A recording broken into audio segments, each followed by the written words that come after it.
शिरूर पोलिसांनी एका मोठ्या कारवाईमध्ये तब्बल 1.16 लाखांचा प्रतिबंधित गुटखा, पान मसाला आणि तंबाखूजन्य पदार्थांचा साठा जप्त करत एकाला अटक केली आहे। ही धडक कारवाई पुणे अहिल्यानगर बायपास जवळील जिओ पेट्रोल पंपासमोरील परिसरात करण्यात आली आहे।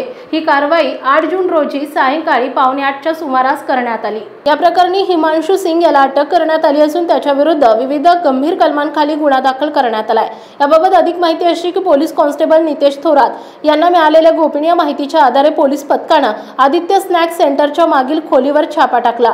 या छाप्यामध्ये प्रतिबंधित अन्न पदार्थांचे मोठ्या प्रमाणावर साठवणूक असल्याचे निष्पन्न झालं। सदर प्रतिबंधित माल विक्रीसाठी बेकायदेशीररित्या साठवल्याचं पोलीस तपासात स्पष्ट झालं असून आरोपींविरुद्ध गुन्हा दाखल करण्यात आलाय। या कारवाईमुळे स्थानिक परिसरात गुटखा विक्रीवर चांगला आळा बसणार असल्याची शक्यता वर्तवली जाते।